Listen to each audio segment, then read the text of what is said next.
नमस्कार मंडळी, श्री स्वामी समर्थ।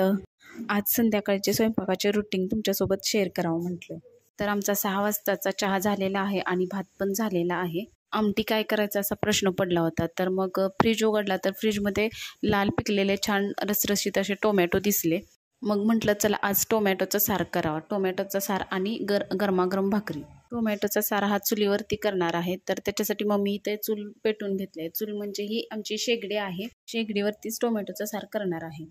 तर इथे मी 5-6 पिकलेले टोमॅटो घेतलेले आहेत, स्वच्छ धुवून घेतले आहेत। शेगडी पेटवली आहे आणि शेगडीवरती हे मी पातेले ठेवलेलं आहे। पातेल्यामध्ये ते टोमॅटो घेतलेले आहेत आणि त्याच्यामध्ये थोडंसं पाणी ओतलेलं आहे। आता याला एक उकळी आणून घ्यायची आहे।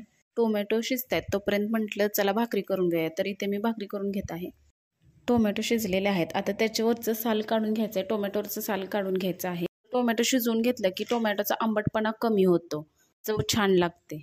आता हे टोमॅटो मिक्सरच्या भांड्यामधून फिरवून घ्यायचे आहेत। शेगडीवरती टोमॅटोचा सार करायचा होता, पण अचानक वारं सुटलं आणि मग व्यवस्थित जाळच लागत नव्हता, म्हणून म्हटलं चला गॅसवरतीच याला फोडणी द्यायची आणि मग बाहेर ठेवायचं। गॅसवरती मी पातेलं ठेवलेलं आहे, त्याच्यामध्ये 1 पळी तेल ओतलेलं आहे। त्यामध्ये लसूण, खोबरे, जिरे याचं वाटण करून घेतलेलं आहे, ते घालायचं आहे। चांगलं तेलामध्ये भाजून घ्यायचं आहे।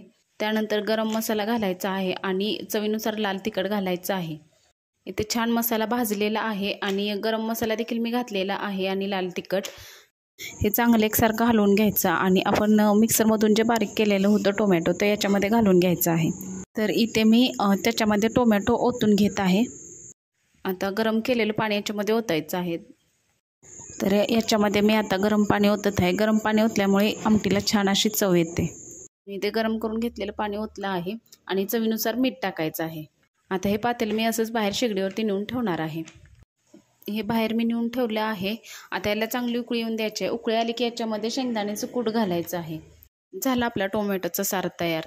तर जेव्हा कधी भाजीला काही नसेल तेव्हा असा टोमॅटोचा सार करून पहा आणि भाकरीसोबत खूप छान लागतो हा सार। व्हिडिओ कसा वाटला हे कमेंटमध्ये नक्कीच सांगा। व्हिडिओ आवडल्यास लाईक, शेअर आणि सबस्क्राईब करा। भेटू पुन्हा एका अशाच व्हिडिओसोबत। श्री स्वामी समर्थ।